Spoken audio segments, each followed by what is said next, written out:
सर्दी पड़ रही है। ऐसे लग रहा है कि बर्फ पड़ रही हो। हमारा शहर ही शिमला मनाली बना जा रहा है। माँ जी, चाय बना लाऊं फिर आपके लिए? अरे अंजलि बहू, तू आ गई अपना काम समेट कर। हाँ बहू, आजा जल्दी से हाथ सेक ले। कब से रसोई में लगी है, तेरे भी हाथ ठंडे हो गए होंगे, इतनी सर्दी जो हो रही है। आछू आछू, ये देख बहू, तुझे तो जुकाम भी हो गया, सर्दी लग गई है लगता है। तू बैठ, तेरे लिए अदरक वाली चाय बना के लाती हूँ मैं। अरे ना माँ जी, ये तो सर्दी के मौसम की छींकें हैं। ये तो सुबह शाम दो चार आती ही रहती हैं। आप बैठिए, चाय मैं लेकर आती हूँ हम दोनों के लिए बनाकर। ठीक है बहू, जल्दी आ जाना, ज्यादा देर तक ठंडे में काम मत करना। चलो फटाफट से चाय बना लेती हूँ, ठंडी तो बहुत लग रही है। एक कप चाय पीकर ही हाथों को गर्म करूंगी, नहीं तो फिर से ठंडे हो जाएंगे। माँ जी मेरा पैर फंस गया, माँ जी मैं गिरी।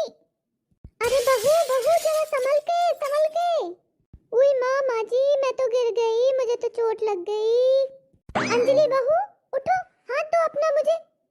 माँ जी मुझे तो बहुत तेज लग गई, मुझसे नहीं उठा जा रहा, पैर में लग रहा है फ्रैक्चर हो गया है। चिंता ना कर बहू, अभी डॉक्टर को बुलाती हूँ। माँ जी पैर में बहुत दर्द हो रहा है। निखिल बेटा, जल्दी से घर आ जा, बहू गिर गई है, डॉक्टर को भी लेके आना साथ में। बहू तुम चिंता तो मत करो, बस बेटा अभी डॉक्टर को लेकर आता होगा, अभी देख लेगा। माँ जी जल्दी बुलाओ, बहुत दर्द हो रहा है। डॉक्टर साहब, क्या हुआ अंजलि को? कोई घबराने की बात तो नहीं है? पैर मुड़ने से उनके पैर में फ्रैक्चर हो गया है, प्लास्टर चढ़ाना पड़ेगा। पूरा 1 महीना लगेगा ठीक होने में। क्या 1 महीना? 1 महीने तक मैं चल फिर नहीं पाऊंगी। डॉक्टर साहब, जल्दी से पेन किलर दीजिए, बहुत पेन हो रहा है अंजलि को। और जो भी करना है, प्लास्टर चढ़ाना है, फटाफट करिए। इधर तो सारा सामान नहीं है, आप हॉस्पिटल लेकर आइए। ठीक है बेटा, जल्दी से बहू को हॉस्पिटल ले जा। अंजलि बहू, ये लो चाय पी लो, तुम्हारे लिए बढ़िया अदरक वाली चाय बना कर लाई हूँ। माँ जी ये क्या हो गया? अच्छा खासा घर का काम चल रहा था, गिर गई, पैर टूट गया। अब बताओ, घर का सारा काम आपको ही करना पड़ेगा। हाँ बहू, ये बात तो है, घर का सारा काम मुझे करना पड़ेगा। तुम्हारे आने के बाद तो मेरे घर के सारे काम धाम छूट गए थे, थोड़ा बहुत ही करती थी। और रसोई में तो मैंने कब से कदम नहीं रखा। आज तो मैं डब्बों में मूंग की दाल ही ढूंढती रह गई, कहीं नहीं मिली, तब मैंने पास की दुकान से मंगवाई। माँ जी आप मुझसे पूछ लेती, उधर ऊपर वाली कबर्ड में ही तो लाल डब्बे में रखी थी। बहू तुम बड़ी मुश्किल से सोई थी, तुम्हें जगाना उचित नहीं समझा, इसीलिए मैंने दुकान से मंगा ली। माँ जी अभी तो सिर्फ 2 दिन ही हुए हैं, कैसे निकलेगा ये पूरा महीना? मुझे तो पलंग पर लेटे लेटे मन ही नहीं लग रहा, और सारे काम आप कर रही हो, ये भी मुझे अच्छा नहीं लग रहा। बहू तू घर भर की चिंता तो मत कर, काम तो होता ही रहेगा, पहले तू ठीक हो जा। और हाँ, आज ही सिप्रा का फोन आया था, कह रही थी भाभी का पैर टूट गया है, तो मैं आ जाती हूँ कुछ दिनों के लिए मायके, तो आज शाम तक वो आ जाएगी, तो सारा काम धाम और रसोई वही संभाल लेगी, तुझे चिंता करने की कोई जरूरत नहीं है। क्या माँ जी सच में सिप्रा दीदी आ जाएंगी? ये तो बहुत अच्छा है, मुझे रसोई की और घर के काम धाम की बड़ी ही चिंता थी। सिप्रा दीदी आ जाएंगी तो सारा घर संभाल लेंगी, उन्हें सब कुछ पता है। आपका काम धाम तो इतने दिनों से छूटा हुआ था, आपको भी नहीं होता है इतना सारा काम धाम। माँ जी आज सिप्रा दीदी आ रही है, मैंने तो 2 दिन से अपना मुंह भी नहीं धुला है, पलंग से उठ भी नहीं पा रही हूँ। बहू तुम पलंग के पीछे तकिए से टिक के आराम से बैठ जाओ, और अपने टूटे हुए पैर को फोल्ड मत करना, नहीं तो उसमें दर्द होगा, डॉक्टर ने मना किया है उसको फोल्ड करने से। अपनी चाय पियो, तब तक मैं रसोई से एक भगोनी में पानी गर्म करके लाती हूँ, और एक टॉवल भी लाती हूँ, जिसे निचोड़कर तुम्हारा हाथ मुंह पोंछ दूंगी मैं, और तुम क्रीम लगा लेना, तुम्हें फ्रेश फ्रेश लगेगा। माँ जी आपको मेरे लिए कितना कुछ करना पड़ रहा है, आपके भी तो घुटनों में इतना दर्द होता है, चलने फिरने में कितनी दिक्कत होती है, और अब मेरी वजह से आपको इतना कुछ करना पड़ रहा है। अरे बहू, तू इन सब की चिंता मत कर। जब ठीक थी तब तुम भी तो मेरा कितना ख्याल रखती है, मेरे खाने पीने का, मेरी दवाइयों का, मेरे घुटनों के दर्द का, मेरे कपड़ों का, सबका ध्यान रखती है ना तू। आज जब तुझे मेरी जरूरत है तो मैं तेरा ख्याल रख लेती हूँ, उसमें क्या है। माँ, भाभी, मैं आ गई। अरे सिप्रा बेटा, आ गई तुम तो शाम तक आने वाली थी, जल्दी आ गई। हाँ माँ, घर के काम धाम जल्दी हो गए तो मैं जल्दी आ गई, और वैसे भी आप लोगों को मेरी जरूरत थी। ये तो बेटा तूने बहुत अच्छा किया है।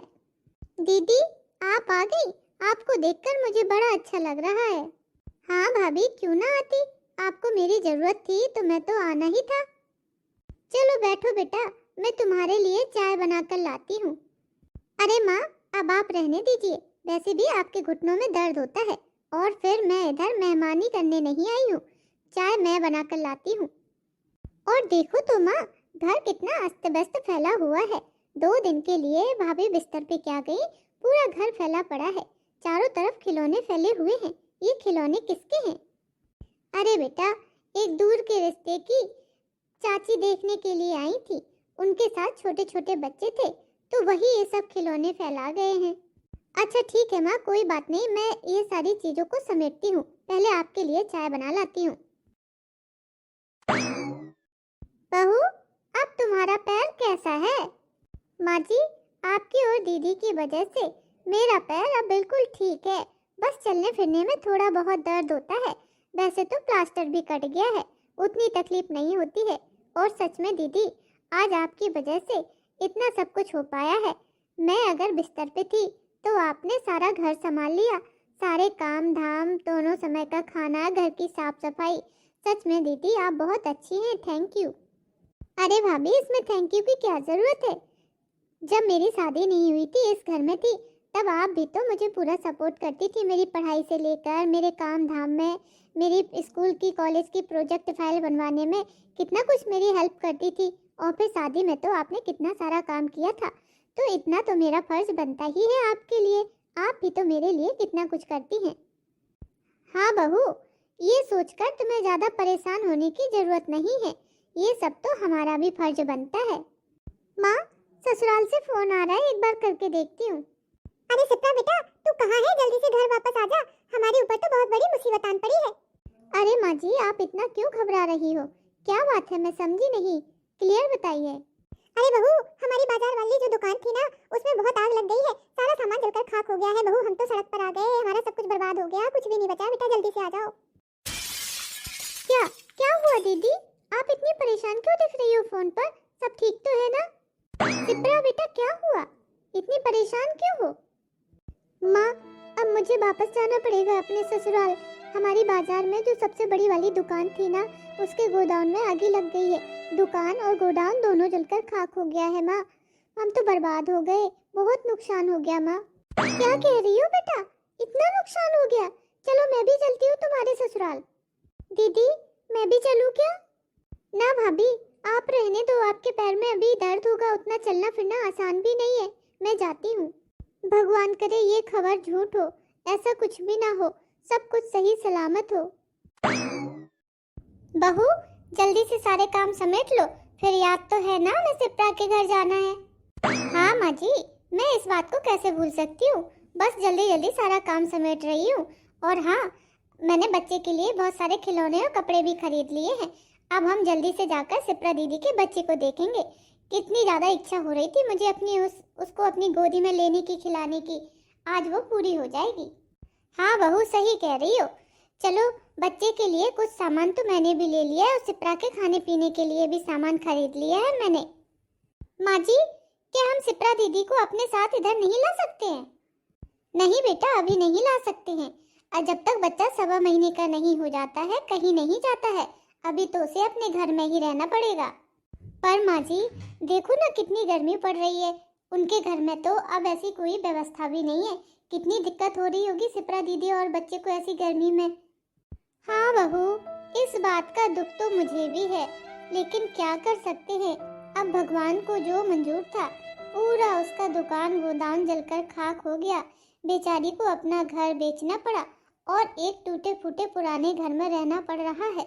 कितनी बार मैंने उससे कहा है कि आ जाओ इधर रह लो, लेकिन नहीं, वो तो आने के लिए तैयार ही नहीं है। कहती है एक ना एक दिन सब ठीक हो जाएगा। कोई बात नहीं माँ जी, मैं कोशिश करूंगी सिप्रा दीदी को लाने की। और वैसे भी मई जून की कितनी सड़ी सड़ी गर्मी पड़ रही है, सिप्रा दीदी और बच्चे दोनों ही परेशान हो जाएंगे। ऐसे में तो उन्हें हमारे घर आ ही जाना चाहिए। वैसे भी हमारा गेस्ट रूम पूरी तरह से खाली रहता है, उसमें तो एसी कूलर दोनों लगे हुए हैं और उनके घर में तो टूटा हुआ पंखा भी नहीं है। हाँ बेटा, अब तू ही समझाना, मेरी तो बात सुनती नहीं है। पूरा समय उसने अपने ससुराल में ही और उसी टूटे घर में निकाल दिया। चलो माँ जी, अब जल्दी से तैयारी करते हैं, बहुत सारे काम धाम भी समेटने हैं, नहीं तो हम लोग जाने में देर हो जाएगी। ठीक है बहू, कर ले तू सारा काम और चल जल्दी से। सिप्रा बेटा, हम आ गए। हाँ दीदी, ये लो, मैं आपके लिए खाने पीने का बहुत सारा सामान भी लाई हूँ। अरे भाभी, ये सब सामान की क्या जरूरत थी, बस आप ही आ जाती। क्यों जरूरत क्यों नहीं थी? अरे बच्चा हुआ है, अब आपको ये सब चीजें खाने पीने की बहुत जरूरत है। ये सब छोड़ो, मुझे मुन्ने से मिलाओ, उसे अपनी गोदी में लेकर खिलाना है मुझे। इधर खड़े खड़े बात ही करती रहोगी क्या मुझसे? अरे वाह, मुन्ना तो कितना प्यारा लग रहा है और खुद से खेल रहा है। सिप्रा दीदी, इस कमरे में तो कितनी गर्मी हो रही है और पंखा भी नहीं है। देखो तो मुन्ने के पीठ पर कितनी सारी घमौरियां हो गई हैं। सिप्रा, अब बस बहुत हुआ, अब मैं तुम्हारी एक बात भी नहीं सुनूंगी। तुम हमारे साथ घर चल रही हो मतलब चल रही हो। माँ, अभी घर कैसे चल सकती हूँ, मुन्ना भी इतना छोटा है। हाँ दीदी, तभी तो कह रही हूँ कि इतना छोटा बच्चा है और उसके पीठ पर घमौरियाँ हो गई हैं। अब मैं आपकी एक बात भी नहीं सुनूंगी, आपको हमारे साथ घर चलना ही पड़ेगा। और फिर गर्मियाँ 1-2 महीने की हैं, निकल जाएंगी, फिर आप आ जाना और उसके बाद हम आपके घर में कुछ व्यवस्था करवा देंगे। पर ऐसे जिद मत पकड़ो, ये अच्छी बात नहीं है। आप भी तो हमारे लिए कुछ करती हो तो हम कुछ कहते हैं क्या? तो आज जब हम करने के लिए कह रहे हैं तो आप क्यों मना कर रही हो? अगर ऐसे करोगी तो हम भी आपकी कभी बात नहीं मानेंगे। ठीक है भाभी, अब आप लोग इतना कह रहे हैं तो चलती हूँ। ये हुई ना बात दीदी,